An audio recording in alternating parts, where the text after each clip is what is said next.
हमारे साथ इस वक्त बात करने के लिए हैं कविंदर गुप्ता। ये एलजी हैं लद्दाख के। न्यूज़ 18 से बात करने के लिए आपका बहुत बहुत शुक्रिया कविंदर जी। पिछली बार जब मैं आपसे बात कर रहा था तो उस टाइम जो बातचीत थी एमएचए की और जो अपेक्स कमेटी के जो मेंबर्स हैं वो होनी थी, उसका क्या प्रोग्रेस है और कहाँ तक पहुँची है?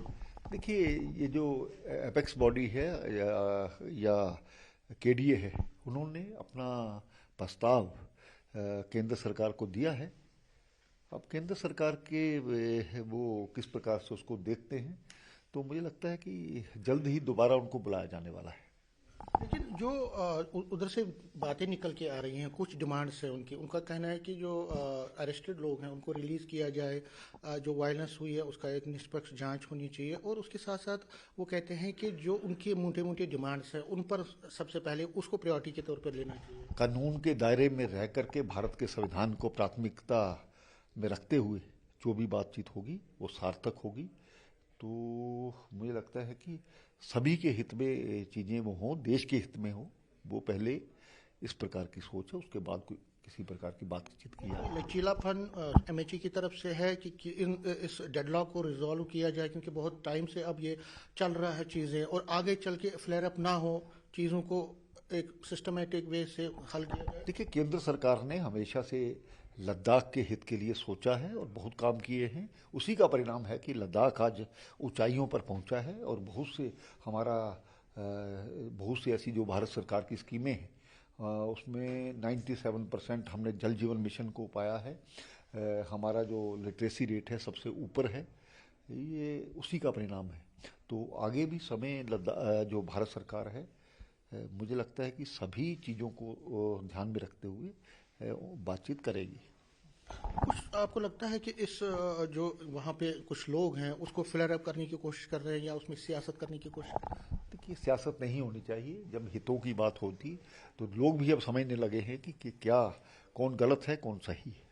सर, कुछ दिन पहले फाइनेंशियल पावर्स पे, हालांकि एमएचए ने कल इस पे पूरा दिया है, कोई कंफ्यूजन सा हुआ था कि क्या आखिर आप जो दर्शक हमारे उनको क्या समझाना चाहेंगे, किस तरह के पावर्स की डिस्ट्रीब्यूशन हुई है, किस तरह से क्या हुआ? इस सरकार के एक में नियम रहते हैं, ट्रांसपेरेंसी बहुत ज़रूरी रहती है।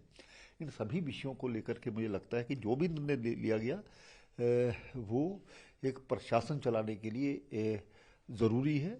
जो हुआ है, कुछ कन्फ्यूज़न जो लोगों के मन में थे उसको काफ़ी हद तक क्लियर कर दिया गया है। क्या था मतलब, क्या डिस्ट्रीब्यूशन ऑफ पावर जो है निचले स्तर पर उसको और सुदृढ़ किया जा रहा है? देखिए, बिल्कुल ठीक प्रकार से काम हो और ट्रांसपेरेंसी हो और जवाबदेही हो। मेन इसका मुझे लगता है कि इसी पर फोकस किया गया है। अ, आप एक जिम्मेदार पोस्ट पे वहाँ पे हैं। कई लोग ये कह रहे थे कि आपके जो पावर्स है उनको कटेल किया। हालांकि कल जो स्टेटमेंट आया, तो आपको क्या लगता है कि जो कंफ्यूजन क्रिएट किया जा रहा था उसको बचा जा सकता है? देखिए, ना तो कोई केंद्र सरकार की तरफ से कन्फ्यूज़न था, ना किसी की तरफ से भी कन्फ्यूज़न था। जो भी समझने की एक तरीका था, मुझे लगता है कि उसको कल जो एक प्रेस विज्ञप्ति किसने जारी की है उससे काफ़ी चीज़ें सही दिशा की और जो लोगों को पता लग गई है। सर, जो बातचीत हो रही है मैं उस पर थोड़ा आपसे लेना चाहता हूँ। वहाँ पे जो बात निकल के आ रही है वो कहते हैं कि लोकल जो पावर है, लोकल मैन पावर है, उसको प्रोत्साहन देना चाहिए। लोकलाइज जो लद्दाख कॉन्स्टिट्यूंसी, जो लद्दाख क्षेत्र के हैं, तो क्या आपकी तरफ से उस पर कोई काम हो रहा है कि वहाँ पे जो लोकल एस्पिरेशंस हैं उनको किसी तरह से एड्रेस देखिए, किया लद्दाख के हितों के लिए हमेशा से काम किया गया। आज भी ये पहली स्टेट है जिसमें 85% रिजर्वेशन फॉर एसटीज है। 10% जो रिजर्वेशन है वो इकोनॉमिकल वीकर सेक्शन के लिए है, वो भी उन्हीं लोगों को जाएगी। और 2019 से जब यूटी बनी थी उसके 15 साल तक जो भी एक 5% की बाहर के लोगों के लिए है वो भी एक 2034 में पूरा होने वाला है। इससे हम समझ सकते हैं कि जो भी काम हो रहे हैं 100% लद्दाख के हित के लिए हो रहे हैं। सर, जब मैं आपसे बात कर रहा हूँ तो कल परसों ही जम्मू कश्मीर हाई कोर्ट ने एक बड़ा एक हिस्टोरिकल एक डिसीजन दिया। उन्होंने कहा कि जो एलओसी ट्रेड है उसको आप इंट्रा स्टेट मानिए, क्योंकि पीओ के हमारा अंग है। कितना बड़ा ये डिसीजन है और किस इसका क्या रहेगा? देखिए, बहुत सालों पहले भारत की संसद में ये प्रस्ताव पास हो चुका है कि कश्मीर हमारा है और सारे का सारा है। तो आज मुझे लगता है कि जो पाकिस्तान सरकार है पाक ऑक्यूपाइड कश्मीर को उसी तरह से डील करती है। समय समय पर वहाँ पर आवाज़ें उठती हैं अलगाववाद की। तो मुझे लगता है कि पाकिस्तान में जिस प्रकार से ये हो रहा है, ये खुद ब खुद ये वापस आने वाला है। हमने तो कश्मीर को हमेशा अपना माना है और मानना भी चाहिए, और हाई कोर्ट के इस डिसीजन का हम स्वागत करते हैं। क्या लगता है एक बड़ा झटका पाकिस्तान को है एक तरफ से कि हाई कोर्ट भी अब और हमारी जो जुडिशरी वो भी अब इसमें अपना एक रोल निभा रही है? बिल्कुल। भारत की एकता और अखंडता को ध्यान में रखते हुए, भारत की सोच को ध्यान में रखते हुए, केंद्र सरकार का जो एक प्रस्ताव है उसको ध्यान में रखते हुए जो हाई कोर्ट ने कहा है वो वही सत्य है। जिस तरह के पाकिस्तान के हालात हैं और वहाँ जो फॉर्मर प्राइम मिनिस्टर है उसका अता पता नहीं है, आपको क्या लगता है कि एक बात सिद्ध करता है कि पाकिस्तान का जो है वो इतिहास है कि जो हुक्मरान रहे उनको मारा, उनको फांसियां दी गई, वो उनका या तो उनको देश निकाला दिया गया। ये पाकिस्तान का इतिहास है। पाकिस्तान में कुछ भी किसी भी समय हो सकता है, तो पाकिस्तान से यही अपेक्षा की जा सकती है। लास्ट में आपने अपने जो आपका जो निवास है उसको लोक तरह निवास रखा है, क्या मुद्दा है, क्या कहना है? देखिए, लोगों के हित में काम हूँ, और ये जो जिस प्रकार से भारत सरकार ने राजपथ को कर्तव्य पथ का नाम दिया है, तो ये अंग्रेजी जो सोच थी, जो अंग्रेजों के समय की सोच, उसको बदला जाना चाहिए था। लेकिन पहले इस पर कोई ध्यान नहीं दिया गया।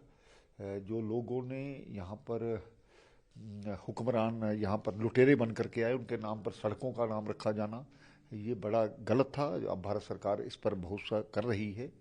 तो मुझे लगता है कि पश्चिम में जाकर के सूरज भी डूब जाता है, इसलिए भी पश्चिमी सोच को ख़त्म करना होगा।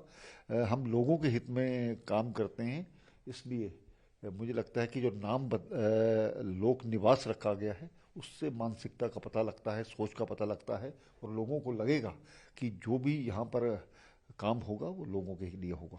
तो ये क्या एक मैसेजिंग है और कोशिश है कि उन लोगों को जो कि कहीं ना कहीं सिस्टम के खिलाफ बात करते हैं उनको मेन स्ट्रीम में वापस? देखिए, जो जिस प्रकार से प्रधानमंत्री जी अपने आप को प्रधान सेवक कहते हैं, और सेवा कार्य है ये, कोई किसी पर राज करना नहीं है, शासक बनकर नहीं।